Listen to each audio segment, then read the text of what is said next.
Why did you want to attend Glion? When I was in Portugal, I met people that attended Glion. They told me how wonderful it was. So I came to Glion to get the tools for my future. And at that time, it was very strong, something called Esprit de Glion. And we wanted to make sure that I left Glion knowing exactly what the world was going to bring to me in the future and move forward. And how did Glion influence your career ambitions and achievements? There's no doubt that Glion is the foundations for all my future. There's no doubt. Everything I've learned was the base for a house was Glion, for my house of my future, and then everything on top of it was just all my progressions and all my success as such is not finished yet. Is by the foundation of Glion. Glion is obviously, the place to be if you're coming to study hotel management. Being in Switzerland is renowned for the best hotel schools to be in Switzerland, and of course Glion is one of the best. Whatever I know now and all my personality, the basis of it is what I've learned in Glion for 3 years, with not only the subjects but the savoir-être and the savoir-faire and all the small pats that made you.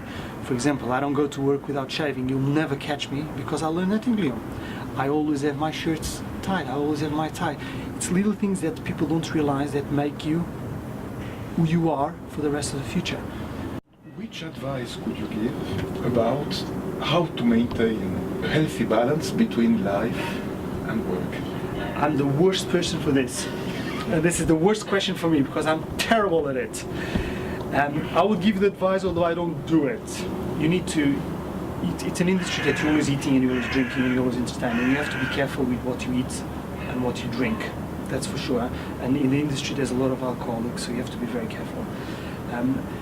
I'm not going to go and say that I have a good work-life relation because actually I think that I'm married with my wife in a hotel, my profession, so we are like a threesome. So I'm always at work and I'm never at work. But you need to do sports, you need to try and compartmentalize your life. So whenever you're not at work, you need to try and close this drawer and spend time with your family, with 3 young children, you can imagine. And then when you go to work, you close the drawer of the family and you focus 100% on your work. But I work 70, 80 hours a week. But people have to be expected to work, huh? Don't think that you go to hospitality and work 45 hours a week, because it will not happen. You need to work hard if you want to succeed. Please work hard and play hard and enjoy, because it's not a profession, it's a way of life. What qualities do you think make someone successful as a manager? To be a man, there's no perfect managers. You try and do your best, and you'll do mistakes all the time, and you learn with those mistakes and you try and improve. But you have to definitely be willing to change, because everything changes all the time. It's the only thing you can't control is change. If you don't change, you become a dinosaur and you get extinct. That's no doubt about it. You need to be fair, but you need to be willing to take the tough decision if you need to protect not only your job but the job of your peers and the job of the stakeholders for the company.